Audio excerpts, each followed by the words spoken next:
Robin, did you remember to pack the picnic hamper? I'm doing that, Sally dearest, just a second. The hamper is a cute little knick-knack made of wicker. It looks like something Red Riding Hood might carry, skipping through the forest on her way to see her sick grandmother. Sally tried her hardest to make today as perfect as possible. She woke up at 6 AM on the dot when the birds began to chirp on the telephone poles to prepare this meal for the three of us, our happy family. It's 6:30 in the morning now, the sun sleepily peeking out through the clouds, and we're all dressed, ready to face the new day. Even Melody is awake before noon, a rarity for her on weekends. She sits at the table, doubled over like a tomato plant that's come loose from its supports. She nurses a cup of coffee in her pale hands, hiding behind a curtain of long black hair, so it's hard to see her face. I wonder if we ever will see her face, or hear her voice really, or if this is like a cop-out by the author. I don't know. Well, at least she's awake. That's something, I suppose. I take the basket with me and nudge my way out through the front door. The boot of the car is already open, loaded with umbrellas and raincoats. It seems like a bit of an odd mix, packing items used to protect oneself from the rain and a picnic basket plus blanket. They seem mutually exclusive somehow. Oh well. If Sally wants to have a picnic in the rain, I suppose that's what we'll have. Soggy or not, Sally's sandwiches taste nice. I deposit the basket in the boot alongside the umbrellas, then turn back towards the house. I don't make it more than 3 paces, however, when I pause. It's fucking Belle. She's like a creepy stalker by now. There's something soft rubbing against my leg, a distinctly familiar sensation. It's Belle as a cat. Honey, we got a cat. It's a cat. A black cat. Sally Pally? Oh, I know, right away, it isn't Belle. Belle's eyes were far greener than that. But the cat still catches me off guard. Why would a fucking stray cat just come to you and rub itself on you? I mean, cats aren't like that, are they? It feels like an omen, a portent of misfortune. Robin, what are you doing? I jump guiltily, though I don't know why I feel guilty. I'm not doing anything wrong. Oh, nothing. I just got a little waylaid, that's all.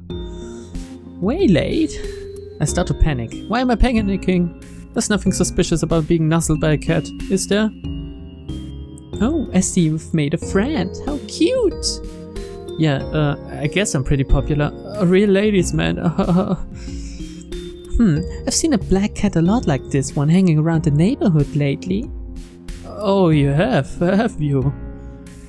It was the most peculiar thing. Such bright green eyes. You don't say. That would explain why Belle seems to know almost everything about me. Does she slink around my front garden often trying to peer into our windows? The thought is unsettling. I haven't seen the cat with bright green eyes for a while now though. I think she was a stray. Didn't have a collar. I bet she was abandoned, poor thing. Sally sighs. People really are horrible. They think a cat is something for Christmas but can't commit to them for life. I feel sorry for her. If only you knew, Sal. If Sally hates people who can't commit to keeping a pet, I'd hate to know what she would think about me. I can't even commit to my own wife. But I don't tell Sally this. I can't, there's just no way. Well, I would argue that it's easier to commit to a pet than to a partner for life, you know, but that's just me again. She'd think I've lost my mind. For a few brief moments, I wonder if I have. I'm pretty sure you did have lost your mind earlier. But whatever. The drive to Whitby is more or less uneventful. Melly sits in the back seat of the car, curled up on herself with her head against the window, but she doesn't say anything. I didn't expect her to. I can see her face in the rear view mirror every once in a while. She's plugged into her MP3 player, the tiny buds crammed into her ears, leaving not a single cranny for extraneous noise to filter in from the outside world. She's listening to her music, whatever it is, at such a high volume I can hear it, just faintly in the front of the car.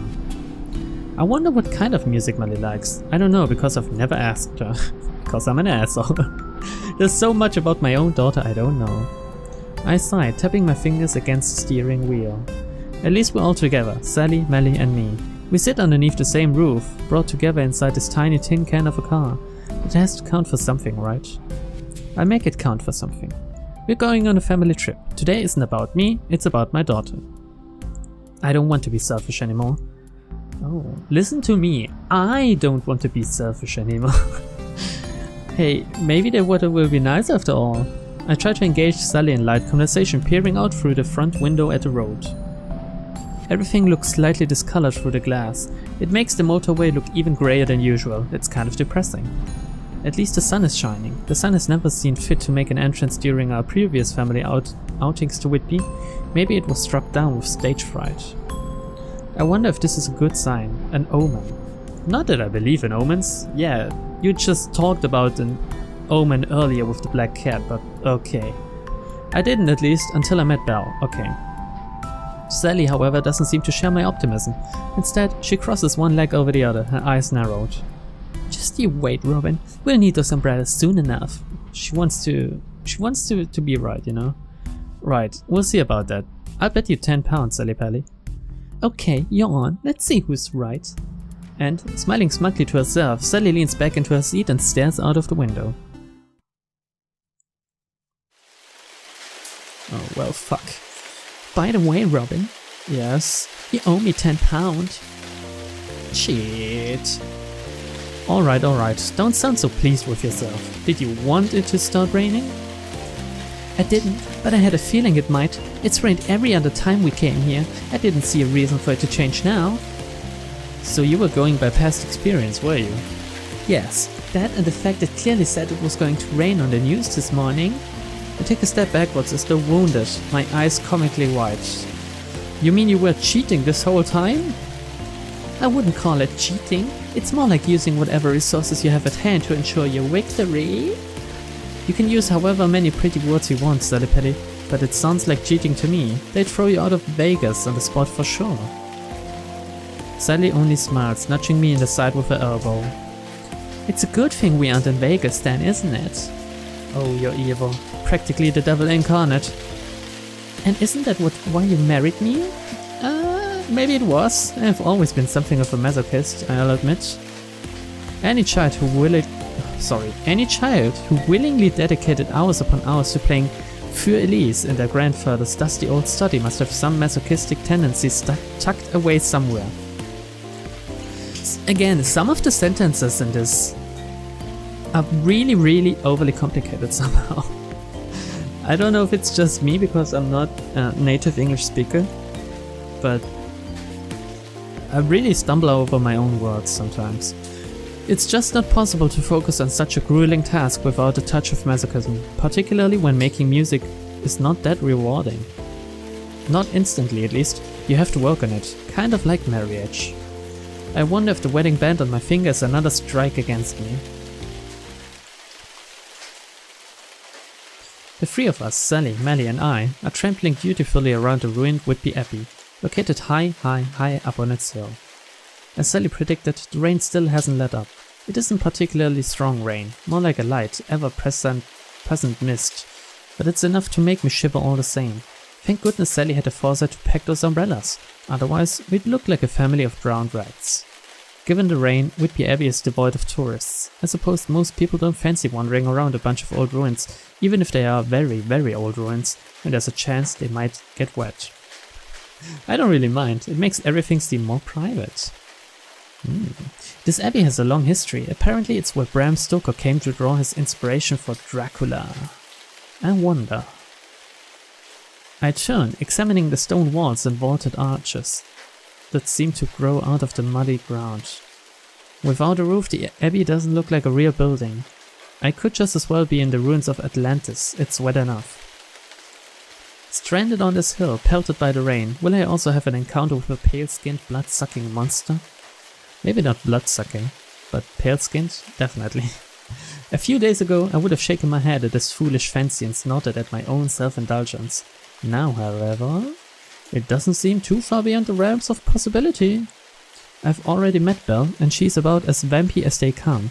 Minus the sharp incisors, of course. Yes, these are teeth. The wind is beginning to pick up. It whips at the umbrella held in my hand, threatening to blow it inside out. I hate it when that happens. It's so embarrassing, particularly when other people start to stare at you in the street, as though it's never happened to them. Why are you so weird? For fuck's sake, why would you have a persecution complex about this, of all things, you know? Jesus. Fortunately, Melly, Sally and I aren't the only ones seeing it. If I fail to control my wild umbrella, grappling with it as a bullfighter might attempt to avoid the horns of their designated bull, nobody else will be around to see me fall in the line of duty. I think I might have mixed my similes up a little here. Well, I'm not a translator like Sally, I'm just a music teacher. Speaking of Melly, I'm not sure where she is. I think she went off on her own to explore the ruins. I didn't get a chance to talk to her, but I swear she was smiling. That, at least, was a comfort. The wind is really fucking loud now. I hope it isn't as loud in the video later. Hey Robin. I was so ensconced? Fuck me, what a fucking word, I've never read that one. In my thoughts, I almost forgot Sally was here. Maybe it's because of this hill. High places do that to me. They draw me into my own personal little reverie and I start to blank everything else out. What is it, Sal? I'm not really a fan of all this rain. I think I might go to Green's. The tea shop? Of course I mean the tea shop. Where else would I mean? It's a fair point. The three of us have been coming here on family trips for years and years now. I know Green's almost as well as I know the back of my own hand. And when I say it, that cliche means something. Most people don't spend all that much time examining their hands, but most people aren't pianists like me.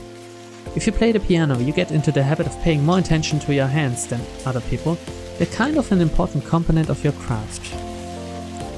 I haven't played the piano much lately though, not properly. In any case, Green's is a humble little cafe only a short walk away from the abbey at the base of the sloping hill and by the river.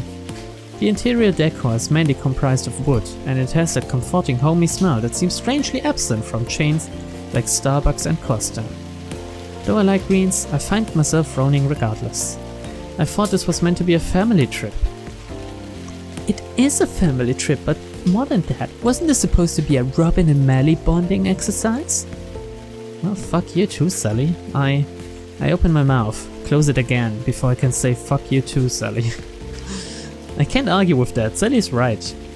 Unfortunately, it seems the two of you haven't done all that much talking. Maybe not, but at least we're within a mile radius of each other. That's saying something. That may be, but you haven't said anything to her yet, have you? I rubbed the back of my neck. You sure say it like it is, Sal. That's because I'm a realist. I see things how they truly are. I don't get lost in my daydreams like you, Robin. And again, she has another point. Sal's always been made of stronger stuff than me, though she does so often favor those soft pastel-colored shirts. Anyway, I think you and Melly need some alone time. Try to talk to her a little. Ask her some questions. I think she'll appreciate it. I can hardly tell Sally that the thought of interacting with my own daughter fills me with dread. My stomach feels cold, like I've just swallowed a mouthful of dirty water from the bottom of a well. Ugh. I gulp. Well, we all need to face up to our fears eventually. I know, deep down, what I'm scared of is Melly. Not really. It's disappointing her. No man wants to be disappointing to their only child. In my own enduring cowardice, I must have decided being distant was better. I was wrong, of course. I often am. Right, you're right, Sal. I'll try to talk to her. And we couldn't have picked a more miserable day to do it either. That's just me though. I don't like the rain, but I think Melly does. Maybe that's because when it rains, fewer people go outside. It might be hard trying to talk to Melly now though. She isn't here. I lent her my keys a couple of minutes ago. Said she left something in the car. Maybe her umbrella. What if she fucking drove away? Can you believe that? Man, this would be crazy. Good. I know it might be hard, but taking the first step is important. I laugh awkwardly, rubbing the back of my neck with one hand. I didn't tell her, but Sally still knew what I was thinking. I wonder how. Woman's intuition? Mars and Venus aligning somewhere up there in space?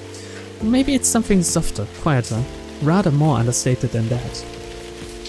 She knows how I feel because she cares about me. She loves me. Sometimes I do wonder, but nobody understands me like Sally does. Sally Pelly. Now, Sally holds the hand out, the palm facing heavenwards. About that £10 you owe me? I laugh at her audacity. I can't help myself. You're so ruthless. Forget being a translator. You should be a lawyer. No, thank you. I'd feel too guilty extorting other people. But you have no qualms about extorting your husband? That's different. You vowed that you would always love me, come hell or high water. Doesn't stop most of those celebrities you read about in those gossip magazines. Doesn't stop most of the kids' parents at school either. It certainly didn't stop Arabella fucking Wait.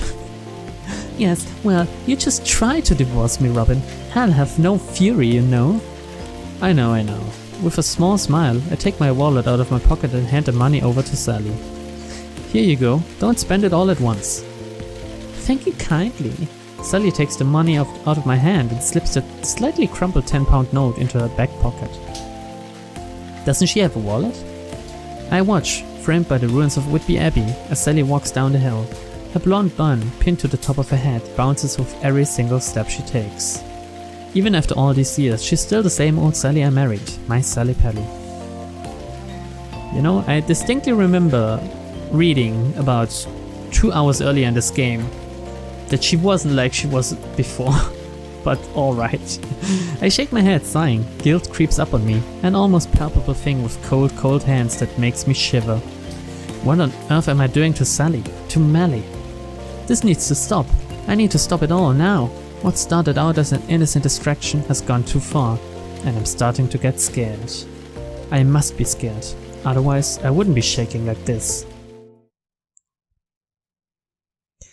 So, she's finally gone, thank God. I thought she was never going to leave. I feel those familiar hands, no longer a figment of my imagination but unquestionably, unabashedly real, loop around my back. The touch sends shards of ice shooting through my blood, chilling it more effectively than cold water ever could. Well, I don't turn around. I stand there staring out at the roofs of the houses spread beneath me like a blanket. Is it just my imagination? Or has the wind started to pick up again? It feels even colder than it did before. So you came back. Of course I did. I said that I would, didn't I? I'm always with you, wherever you go. Fuck me. Is Robin going crazy and just hallucinating things? It would explain much. Maybe the people looked at him funny because he was all alone in the fucking ice cream parlor. That's odd. I thought cats didn't like the rain. I don't. That's why I'm not going to stay here long. It's making my hair frizz. I would hate for royalty like you to ruin your hair over a peasant like me. Perhaps you should take a leave. Are you telling me to go, Robin? I might be. It might be easier that way. Sure, it might be easier. But I'm not going to do what you want just because it'll make things easier. That's a terrible way to talk to a woman, Robin. Particularly a woman who's in love with you. Now, look here. Oh, she's cute. I like that outfit. I break free from Belle's icy cold grasp and inhale the cool, rain-splattered air greedily. There's something about Belle's presence, even when I can't see her face. It's so overwhelming, it's hard for me to think straight. Being embraced by her white, skinny arms feels like sinking slowly into the bottom of a dark black sea. It's suffocating. Spine-chilling, I might say, if this were a Hammer House of Horror production, which it isn't. Thank heaven for small mercies. Oh yeah, that's really nice. I like the little lace ribbon on her tail? I don't know what you would call it. Belle stands there, looking much the same as ever. She's forgone her school uniform today. I suppose that makes sense given it's a Saturday, and instead wears a dark coat. The coat looks familiar for some reason, but I can't quite place it. So does the umbrella she's holding, shielding her hand from the rain. The umbrella is pretty cute now that I look a little more closely. It's black, emblazoned with a pattern of repeating white rectangles. Is it fashioned after piano? I bought Melly an umbrella like that a long time ago when I first started teaching her how to play. I don't think she ever used it though. Oh my god, is she wearing the clothes of my daughter? I don't know if I blame her. It was presumptuous of me, just like her name.